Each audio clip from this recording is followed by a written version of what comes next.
하나님 말씀 봅니다. 창세기 38장 26절 한 절입니다. 창세기 38장 26절 한 절, 딱 한 절이니까 함께 읽겠습니다. 시작. 유다가 그것들을 알아보고 이르되 그는 나보다 옳도다. 내가 그를 내 아들 셀라에게 주지 아니하였음이로다 하고 다시는 그를 가까이 하지 아니하였더라. 아멘. 지난주일 말씀을 마치고 성도는 늘 하던 대로 일일이 악순하면서 제가 이제 나는 화내지 않겠습니다. 일일이 했잖아요. 대답이 다양하시더라고요. 어떤 분은 나 화내지 않겠습니다. 순종하며 하길래 얼마나 기쁜지 몰라요. 어떤 분은 목사님 저 지킬 수 없습니다. 어떤 분은 나 못해요. 그럼 썩소를 하시는 거예요. 또 어떤 분은 이렇게 말씀하시더라고요. 목사님들 참 기대할 걸 기대하셔야지. 모세도 못하는 내가 어떻게 해요? 저도 웃고 말았습니다. 맞는 말이죠. 모세가 화를 냈는데 우리가 화 안 낼 수 있습니까? 그러니 하루아침 화내지 않는 사람 될 수가 없습니다. 그렇다고 해서 우리의 눈높이를 낮춰서는 결단코 안 됩니다. 모세도 못해서 나도 못해. 그건 신앙의 답이 아닙니다. 우린 예수를 아는 사람 아닙니까? 나 원래 이런 사람이야. 누가 몰라요? 알고 있어요. 그러나 예수를 알았으면 이런 사람에서 벗어나야 되죠. 내 성격 안 바뀌어. 여기까지만 할래. 이것이 신앙인의 대답일까요? 결단코 아닙니다. 실패할 수 있고요. 넘어질 수 있고 화낼 수 있습니다. 또다시 같은 실수를 반복할 수 있습니다. 그러나 말씀의 기준을 결단코 내 눈높이로 낮춰서는 안 됩니다. 그의 표가 뭐죠? 만족의 복, 기쁨의 복, 형통의 복. 요즘 세 가지 복을 향해 달려가고 있잖아요. 이미 각각의 주제로 말씀을 나눴고요. 저는 정말 목회자로 다른 거 바랄 게 여러분이 행복하기를 원합니다. 정말 형통하기를 원하고 만족하기를 원합니다. 근데 여러분 복이라 하늘에 그냥 뚝 떨어지냐? 절대로 그런 복 없습니다. 하나님이 적정한 때 복을 내려주셔야 됩니다. 동시에 우리가 복을 담을 그릇이 돼야 되는 거예요. 비 오는 날 아무리 여러분 냄비 두고 다 닫아놓고 빗물아 담겨라 담깁니까? 한 방울도 안 담깁니다. 마음이 바뀌어야 되고 생각이 바뀌어야 되고 말이 바뀌어야 되고 태도가 바뀌어야 되고 관계가 바뀌어야 되고 어제보다 오늘 조금 더 자라가야만 됩니다. 오늘보다 내일 조금 더 성숙해야만 됩니다. 그래야 하나님께 주신 만족의 복을 누릴 수 있고요. 기쁨을 누리고 형통을 누릴 수 있습니다. 마음속에 분노를 맨날 가득 담고 만족 불가능합니다. 남과 싸우면서 기쁨 불가능합니다. 내가 언제나 옳다고 우기면서 관계의 형통 있을 수 없습니다. 그런 복을 구하는 것만큼 중요한 게 뭐냐면요. 복을 받을 그릇으로 복을 받을 사람으로 내가 변해가야 되는 거예요. 오늘 첫 번째 부른 찬양 다 좋아하신 찬양이잖아요. 마지막 절이 참 귀합니다. 주의 귀한 은혜 받고 일생 빚진 다 되네. 주의 은혜 사슬되사 나를 주께 맵소서. 우리 마음은 연약하여 범죄하기 쉬우니 하나님이 받으시고 천국인을 치소서. 이 짧은 한 절 안에 신앙생활 전체가 담겨 있습니다. 먼저 고백합니다. 주의 귀한 은혜 받고 일생 빚진 자 되네. 누가 빚진 사람입니까? 여러분과 제가 빚쟁이에요. 빚을 진 사람들이에요. 하나님께 갚을 수 없는 빚을 졌습니다. 죄 용서받았고 구원받았고 하나님의 자녀가 되었고 영생을 선물로 받았고 천국을 선물로 받았습니다. 뭘로 갚겠어요, 여러분? 택도 없습니다. 갚으려고 하는 자체가 웃기는 거예요. 돈으로 갚을 수 있습니까? 헌신봉사로 갚을 수 있습니까? 평생 교회 섬기다 갈 수 있습니까? 목사 됐다 갚을 수 있습니까? 권사, 장로, 직분 절대로 못 갚아요. 없어요. 그러니 우리는 평생 빚진 자로 살아가야만 됩니다. 무엇보다 빚진 사람은요, 말이 없어요. 아시겠습니까? 빚만을 졌는데 그저 말이 없는 거예요. 고개가 숙여지고 마음 미안하고 무엇보다 그저 참아주시니 고맙고 빚 갚으러 독촉하느니 고맙고 이거 아니겠습니까? 이거죠. 주님, 제가 뭐라고 이런 은혜를 주셨습니까? 제가 뭐라고 저를 용서하셨습니까? 제가 뭐라고 저를 하나님의 자녀라 불러주셨습니까? 갚을 길이 없으니 그저 감사한 거죠. 우리가 바로 그런 사람들입니다. 근데 찬송은 여기서 끝나지 않아요. 주의 은혜 사슬 되사 나를 주께 맵소서. 참 재미있는 표현이에요. 사슬로 메어달랍니다. 그냥 쇠사슬로 묶어달라는 거예요. 보통 사람은 사슬에 매는 거 싫어하죠. 풀어달라고 해야 되는데 여기서는 주님 저를 제발 쇠사슬로 꽁꽁 묶어주시옵소서. 왜 그래요? 우리가 우리 주제를 너무너무 잘 알잖아요. 은혜를 그렇게 많이 받고도 자꾸 주님께 멀어지려고 하잖아요. 이것이 아담 이후의 인간의 속성입니다. 아담은 범죄한 지 어떻게 됐어요? 도망가 숨었잖아요. 우리도 비슷해. 은혜를 받았잖아요.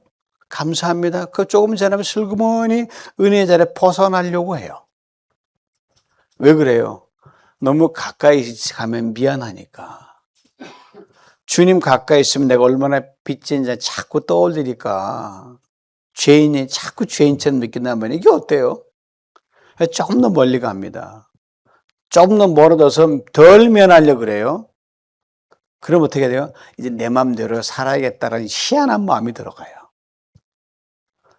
좀 멀어지면 내 성질대로 살아야겠다라는 마음이 들어와요. 멀어지면 내가 옳다고 우겨도 될 것 같습니다. 그래서 잔꾀를 부리죠. 그런데 우리 하나님 낯을 피할 수 있습니까?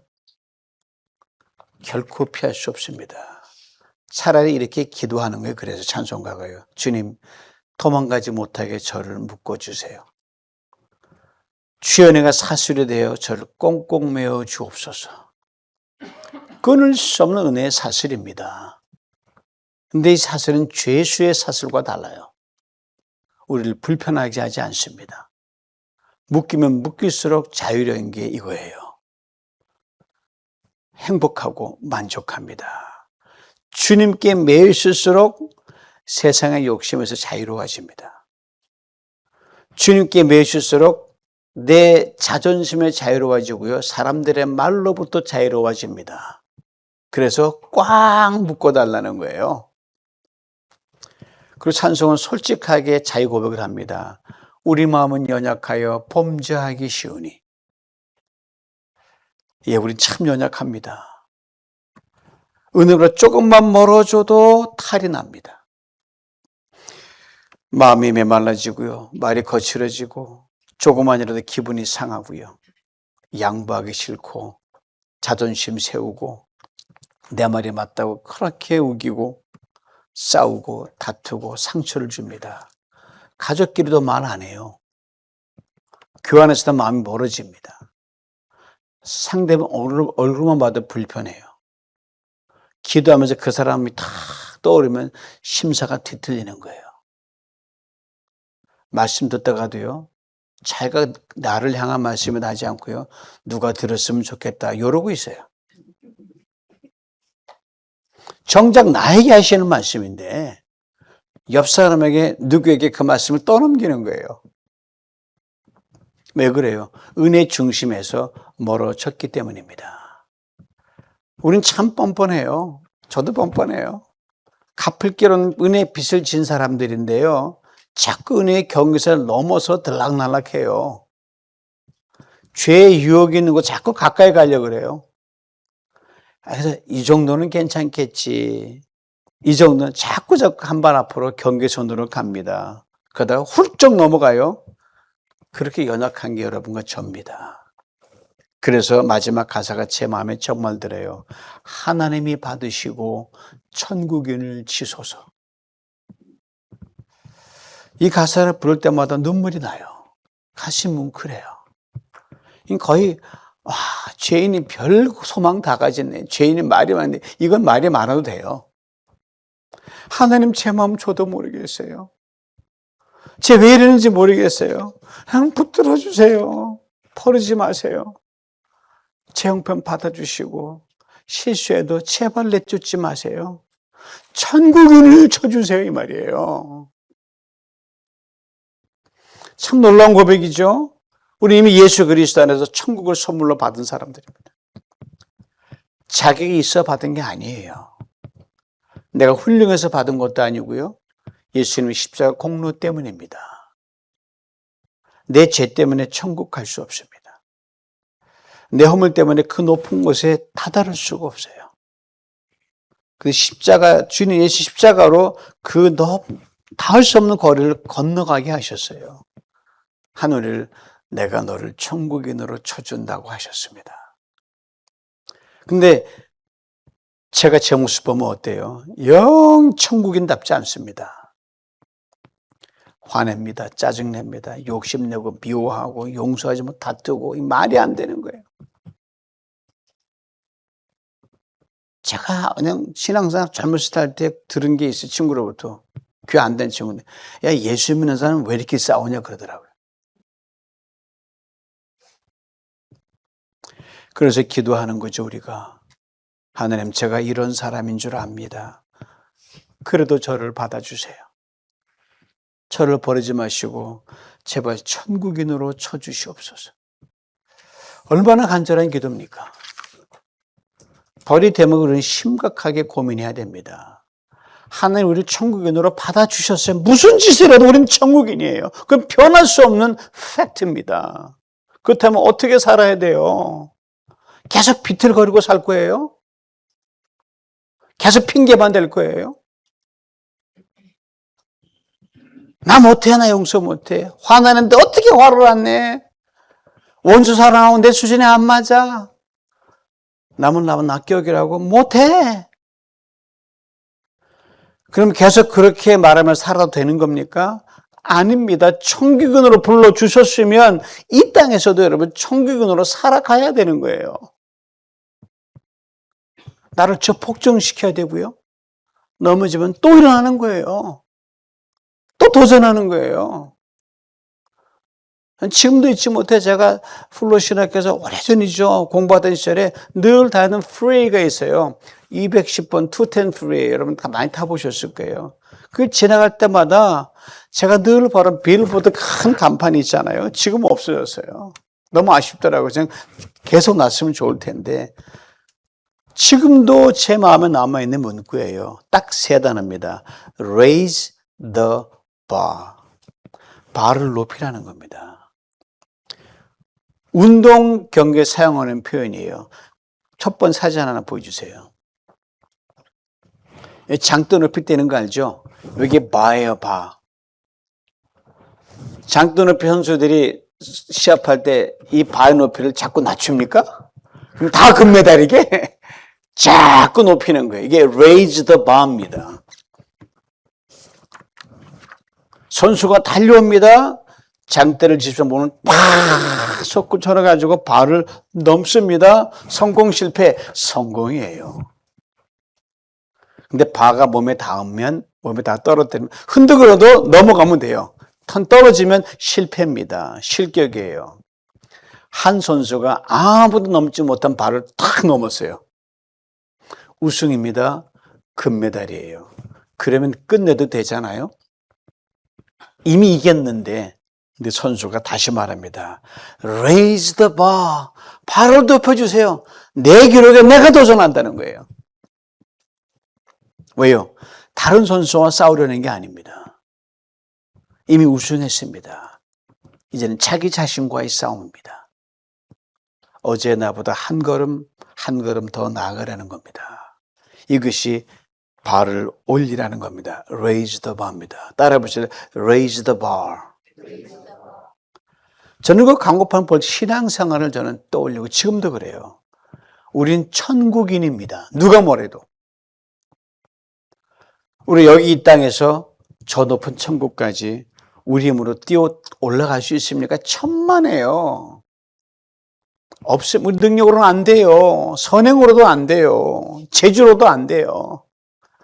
죄의 높이가 너무 높습니다. 허물의 높이가 너무 높고요. 아무리 뛰어봤자 우리는 발을 넘을 수 없고 닿지도 못합니다. 근데 예수 그리스도께서 십자가를 지셨습니다. 그리고 하나님께서 그리스도의 공로를 우리에게 입혀주셨어요. 그리고 넘지 못하는 그 발을 예수님 때문에 넘은 것으로 내가 인정해 주었어요. 얼마나 감사해요. 믿음으로 천국을 터치했고요. 믿음으로 하나님의 자녀가 되었고요. 믿음으로 천국인이 됐습니다. 분명히 천국인입니다. 해보실래요? 나는 천국인입니다. 당신도 천국인입니다.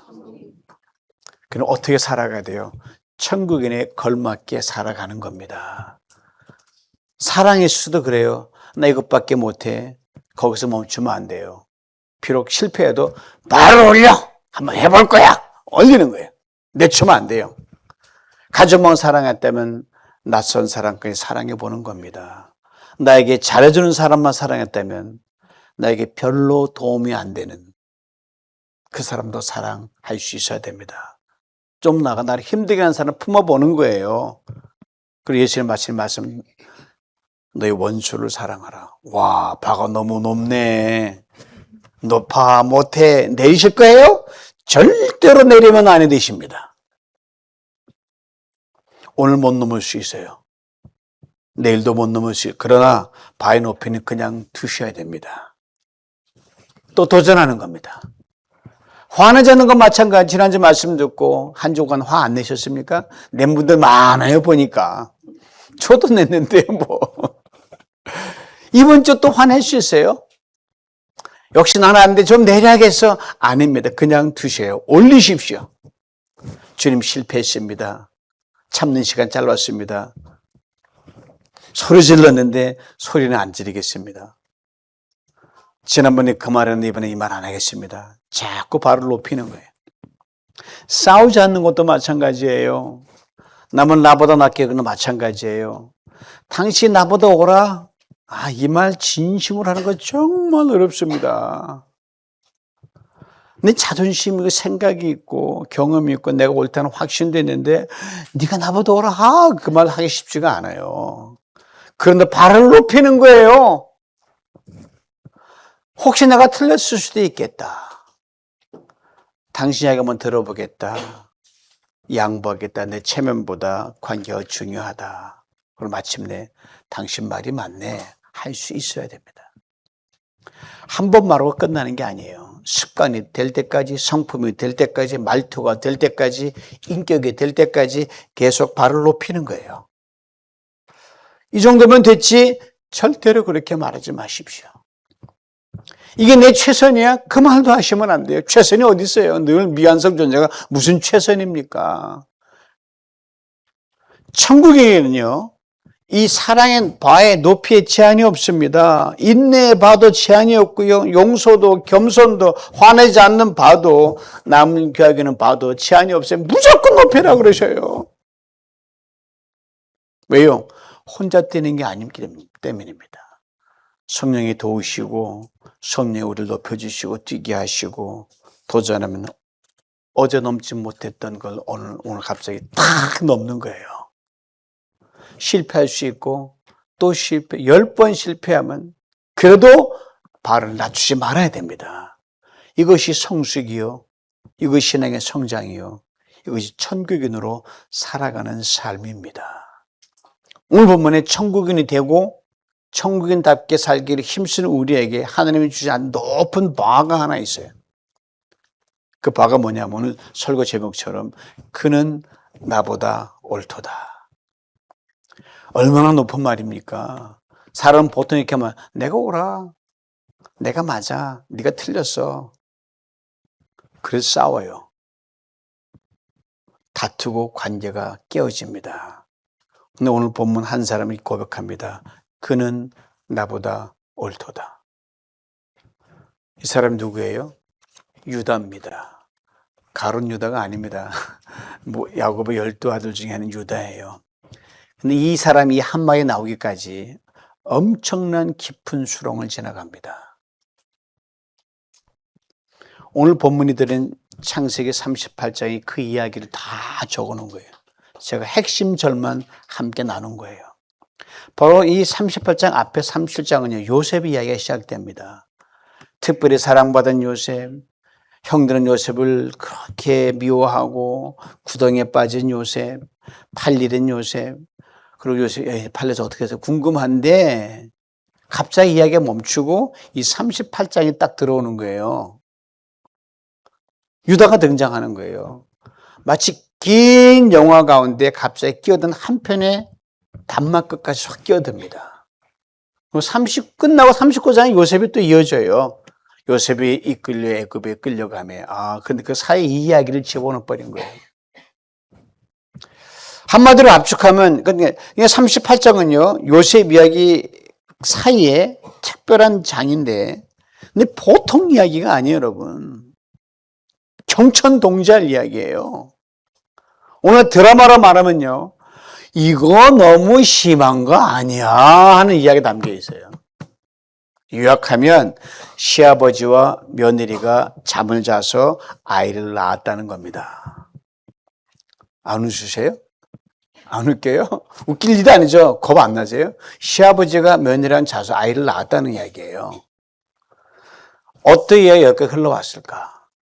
성경의 과정 하나도 숨기지 않고 적나라하게 들춰 밝혀냅니다. 유다가 형제들을 떠납니다. 가나안 여인과 혼인해요. 아들 셋을 낳는데 엘오난 셀라입니다. 세월이 흘러 아들이 장성하니까 장남을 위해서 며느리를 구하는데 그 며느리 이름이 다말입니다. 엘이 하나님 보시기에 자꾸 못된 길로 가니까 하나님 치셔서 장남이 죽습니다. 애 낳기 전에 죽으니까 아이가 후사가 없이 죽어요. 다말은 젊은 나이에 과부가 됩니다. 당시 올라가 사회보장제도가 없었어요. 보험도 없었고 남편 잃는 건 당시 한 사람 잃는 게 아니라 생활 기반을 잃는 것이요, 가문의 보호를 잃는 것이요, 미래를 잃어버리는 겁니다. 다말에게는 자녀가 없었습니다. 당시 형이 후사가 없이 죽으면 동생이 형수님과 같이 들어가서 혼인과 유지하고 후사를 이어가는 계대 결혼 풍습이 있었어요. 우리나라에도 있었어요. 형사 취수 제도가. 유다가 둘째로 오난에게 말합니다. 너 형 죽어서 자녀가 없으니 너 형수와 자서 자녀를 낳아서 후대를 이어가라. 오난이 싫어하면 왜? 그때 낳은 아들은 자기가 아니라 형의 이름을 붙여서 형의 족보로 올라가거든요. 그런 거 이었지만 그 둘째 아들 오난도 죽습니다. 이제 유다에게 두려움이 생긴 거예요. 장남도 주고 차남도 주고 이제 막내 셀라만 남았거든요. 유다는 생각한 거, 이러다가 이제 내 자녀를 다 죽어버리겠다. 다말에게 말합니다. 너 친정에 가 있어라. 이 막내가 그때 어렸거든. 다 크면 혼인날 나이 되면 너를 부르마으로 보냈어요. 실제로는 그럴 생각 전혀 없었습니다. 시간이 흐르고 셀라도 장성했는데 소식이 깜깜입니다. 다말은 기다리고 기다린 거예요. 약속은 지켜지지 않습니다. 다말의 인생은 딱 멈췄어요. 청산과부가 된 거예요. 유다는 자기 아들을 보호하려고 하고 시아버지의 마음은 전혀 읽지도 못하고 이 다말에게는 어두운 미래만 내린 것 같았습니다. 어느 날 다말에게 소식이 들어옵니다. 양털깡철이 돼가지고 시아버지 유다가 양털을 깎으러 딥나, 그 다말에 사는 마을을 지나쳐 넘어가는 그 딥나가 있고 글로 간다는 소리를 들었어요. 다말이 결단을 합니다. 과비 옷을 벗고 얼굴을 가리고 너울을 뒤집어 쓰고 길가에 앉습니다. 완전히 다른 모습으로 변장합니다. 왜요? 약속을 안 지키니까 답답한 거예요. 성경은 이 다말의 행동을 정당하지 않습니다. 이 얘기가 놓쳐서 안 되는 것은 시아버지 유다가 책임 회피로 인하여 다말은 어쩔 수 없이 그렇게 행동할 수밖에 없다는 당위성이 있지만 이걸 정당하지 못합니다. 유다가 그 길을 싹 지나가는데 한 여인이 앉아있거든요. 얼굴을 가리키더니 며느리인지 몰랐어요. 창녀로 생각을 했습니다. 몸파는 여인으로. 다가가서 내가 내게 들어가리라 이렇게 합니다. 다말이 먼저 유다를 불러들인 게 아닙니다. 유다가 먼저 다가가 이렇게 말을 합니다. 이 여인이 누군지 제대로 알지 못하고 욕망에 이끌려 이야기를 해요. 다말이 묻습니다. 그러면 뭘 줄랍니까? 그럽니다. 화대라는 게 있어야 될 거 아니에요. 유다가 염소 새끼 하나 주겠다. 지금 염소 새끼 없어요. 다만이 그것을 보내기까지 일단 주겠다는 보증금을 내놓으십시오. 보증금을 달라는 겁니다. 유다가 뭘 줄까? 다말이 말합니다. 정확하게 확실하게 부인할 수 없는 것. 당신의 도장과 당신의 끈과 손에 있는 지팡이를 주십시오. 도장은 오늘 말하는 인감이나 마찬가지죠. 그 주면 결단 나는 거예요. 끈은 도장을 지니는 끈이고요. 지팡이는 개인의 신분과 지위를 나타내는 징표입니다. 즉 말하는 유다는 자기 신분증을 다 맡겨버린 거예요. 두 사람이 잠자리를 같이 합니다. 다말이 임신합니다. 유다는 그 자기 며느리인지 몰랐어요. 시간이 흐르고 석 달쯤 지났는데 누군가 유다에게 막 달려오는 거예요. 너 들었어? 뭐 당신 며느리 다말이 음행했대. 임신까지 했대. 이 말을 유다가 이게 신전에 가서 가만히 있으라니까 몸을 막 늘어 굴려 자기 죄를 돌아봅니까? 아닙니다. 다만의 사정을 물어봅니까? 그것도 아니에요. 어떻게 일어난지 이유도 물어보지 않아요. 곧바로 탁 판결합니다. 끌어내어 불태워 죽여. 참 무서운 말입니다. 몇 달 전 길가에서 자기가 무슨 짓 했는데 까맣게 잊어버리고 있었어요. 자기는 깨끗합니다. 다말은 더럽습니다. 자기는 재판관입니다. 다말은 죄인입니다. 자기는 위에 있습니다. 다말은 아래에 있습니다. 이것이 사람입니다. 상황만 바뀌고 우리 모두 그런 짓 할 수 있어요. 내 죄에는 사정이 있어요. 남의 죄에는 심판이 먼저 나옵니다. 내 잘못에는 항상 이유가 있어요. 남의 잘못에는 정죄가 먼저 나옵니다. 파리가 계속 왔다 갔다 해요. 내 잘못은 이유 있고 남의 잘못은 정죄가 나와요.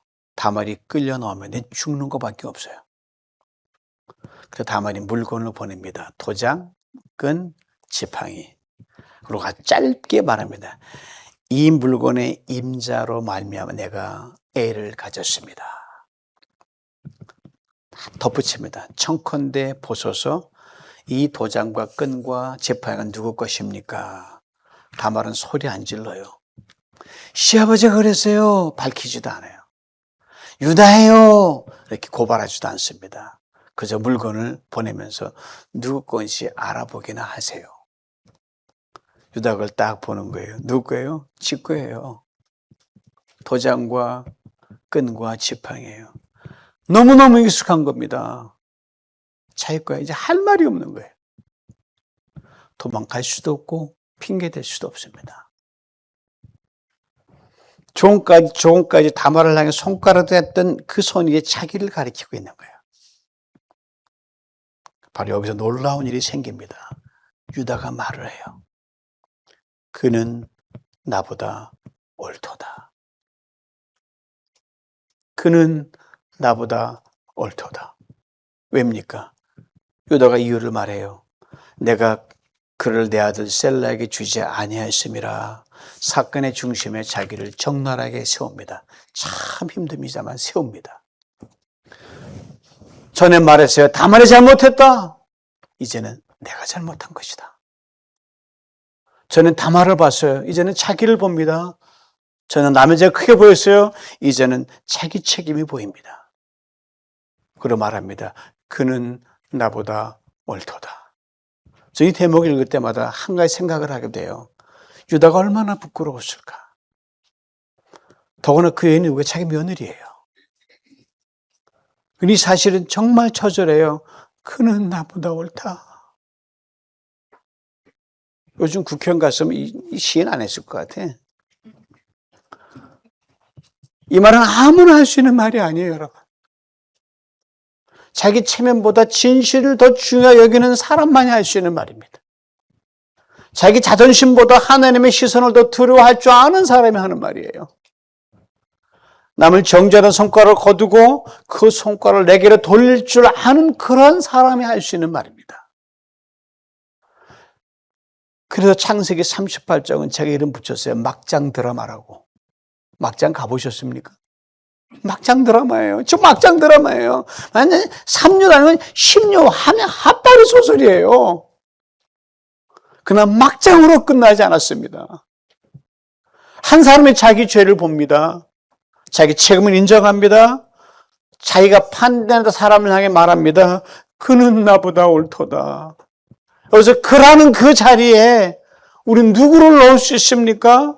내 배우자, 자녀, 나보다 어린 사람, 나상의 다른 사람, 내 몸에 그 사람 이름을 넣을 수 있다고 하면요. 용기 있는 사람이에요.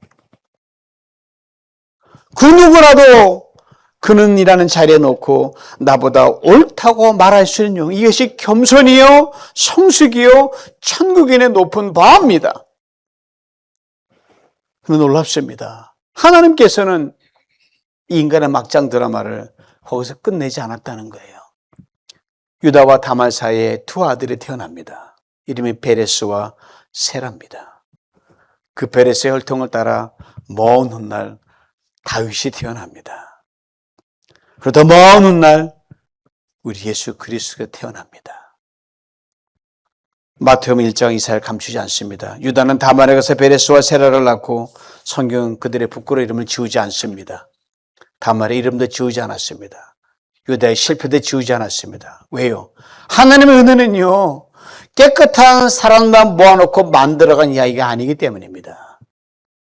우리의 실패도 허물도 부끄러운 장면까지도 하나님의 손에 붙들리면 구원의 얘기로 바뀌기 때문입니다. 인간은 막장을 만들었어요. 개판을 쳤어요. 하나님은 그 막장 속에서 그 개판에서 구원의 길을 내셨습니다. 마침내 예수께서 오셨습니다. 저는 여기에서 창세기 38장 유다가 했던 말을 생각합니다. 그는 나보다 옳도다. 유다는 자기의 잘못을 깨닫고 자기를 낮추었지만 그러나 예수님은 그보다 더 훨씬 낮은 곳으로 내려가셨어요. 유다는 죄인이었습니다. 자기 자리를 인정하며 그는 나보다 옳다고 해서 그러나 예수님은 달라요. 죄 없으신 분이에요. 완전한 의인이셨어요. 근데 의로우신 분이 죄인이 우리의 자리에 서셨습니다. 우리가 받아야 할 마땅한 정죄를 받으셨고 죄의짐을 지셨고 달리아의 십자가에 대신 달리셨고 죄 없으신 분이 철저하게 죄인처럼 지금 받으셨습니다. 그리고 죄인은 우리에게 당신의 의를 입혀주셨습니다. 그 성경은 말씀합니다. 하나님의 죄를 알지 못하는 이를 우리를 위해 대신에 죄로 삼으신 것은 우리를 하여금 그 안에서 하나님의 의가 되게 하려 하심이라. 이것이 십자가입니다. 의인이 죄인의 자리에 서고 죄인을 의인의 자리에 세운 게 십자가입니다. 생각하면 참 이상한 사람이에요. 이상한 사랑이에요. 말이 안 돼요. 세상 계산법으로는 도저히 계산이 안 나오는 사랑입니다. 우리가 벌을 받아야 되는데 주님이 벌을 받으셨습니다. 우리가 고개를 숙여야 되는데 주님이 고개를 숙이셨어요. 우리가 죽어야 하는데 주님이 죽으셨습니다. 그리고 우리를 향해 말씀하십니다. 너 내 것이니까 내가 너를 용서한다. 내 의를 너에게 입힌다. 너를 하나님 앞에 의롭게 세운다. 세상 눈으로 보면 참 바보 같은 사랑입니다. 죄인을 살리기 위해 의인이 자기 생명을 내어준 사랑입니다. 그런 사랑을 저 여러분이 받은 거예요. 그렇게 엄청난 은혜를 받은 우리가 이렇게 계속 말해도 되는 겁니까? 내가 옳아, 내가 맞아, 당신 틀렸어. 십자가 앞에서도 그렇게 끝까지 내 옳은만 주장하시겠습니까? 아닙니다. 주님은 나를 낮아지셨으면 나도 좀 낮아져야 되지 않겠습니까? 먼저 사과하고 양보하고 잘못 인정하며 이렇게 진심으로 말할 수 있어야 됩니다. 당신이 나보다 옳습니다. 이것이 천국인의 모습입니다. 이거 우리가 평생 높여갈 바입니다. 고로 실패도 낮추면 안 돼요. 오늘 못 넘었다 포기하면 안 됩니다. 내일 또 도전하시면 됩니다. 사랑의 발을 높이십시오. 용서의 발을 더 높이십시오. 겸손의 발을 더 높이십시오. 성령께서 반드시 도와주실 줄 믿습니다. 오늘 하나님께서 우리 앞에 세워놓으신 그 높은 바의 이름을 꼭 기억할 수 있게 원합니다. 두 번째 사진 펴주세요. 이게 바의 이름이에요. 따라해 보실래요? 시작. 그는 나보다 옳도다. 우리 모두가 가정에서, 교회에서, 사람과 사람 사이에서 이 말을 할 수 있을 만큼 함께 자라고 함께 낮아지고 더 깊이 성숙해지기를 축복합니다. 그리고 마침내 발을 넉넉히 뛰어넘어 이미 받은 천국을 여기 이 땅에 살아내는 참된 천국인이 다 될 수 있기를 주님의 이름으로 축원합니다. 하나님 보시옵소서. 죄인이 우리를 사랑하시고 무조건 사랑하신 우리 죄인이 무슨 할 말이 있습니까? 그는 나보다 옳도다. 이 발을 높여서 그 발을 넘기를 원합니다. 하나님, 천국인으로 살고 싶습니다. 도와주시옵소서. 성령을 도와주시옵소서. 기적의 주인공으로 살아 우리의 약점과 허물, 발을 넘는 이 용기로 인하여 하나님 우리를 통하여 구원을 이루어 주시옵소서. 예수님의 이름으로 기도하옵나이다. 아멘.